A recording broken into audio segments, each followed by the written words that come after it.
കൃഷ്ണ ഗുരുവായൂരപ്പ ശരണം. ഇന്ന് നാരായണീയം ആദ്യത്തെ കുറച്ച് വരികളുടെ അർത്ഥമാണ് ഇന്ന് പറയുന്നത്. ഭഗവത് മഹിമാനുവർണ്ണനം.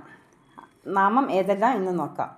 സാന്ദ്രാനന്ദാവബോധാത്മകം അനുഭവമിതം കാലദേശാവധിഭ്യാം നിർമുക്തം നിത്യമുക്തം നിഗമശതസഹസ്രേണ നിർഭാസ്യമാനാം അസ്പഷ്ടം ദൃഷ്ടമാത്രേ പുനരൊരു പുരുഷാർത്ഥാത്മകം ബ്രഹ്മതത്വം തത്വവാദ്ബാധി സാക്ഷാൽ ഗുരുപവനപുരേ ഹന്തഭാഗ്യം ജനാനാം. ഇത്രയും വരികളുടെ അർത്ഥമാണ് നമ്മൾ ഇന്ന് നോക്കുന്നത്.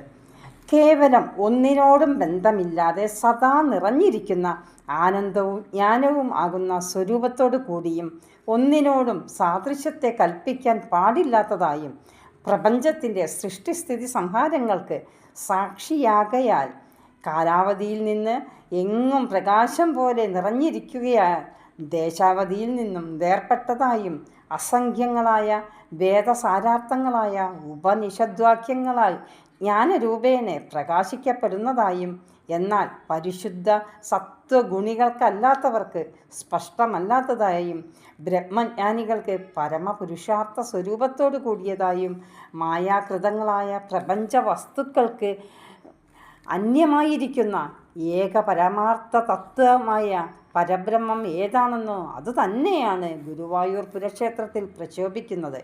ഇപ്രകാരം അതിപ്രയത്നത്താൽ തന്നെയും അതിസുലഭമല്ലാത്ത ആ പരബ്രഹ്മം ലോകാനുഗ്രഹത്തിനായിക്കൊണ്ട് ഭഗവത് വിഗ്രഹം എന്ന വ്യാജേന ശുദ്ധ തത്വസ്വരൂപത്തെ അവലംബിച്ച് ഗുരുവായൂർ ക്ഷേത്രത്തിൽ ഭക്തജനങ്ങൾക്ക് ദൃഷ്ടിഗോചരമായി ഭവിക്കുന്നു.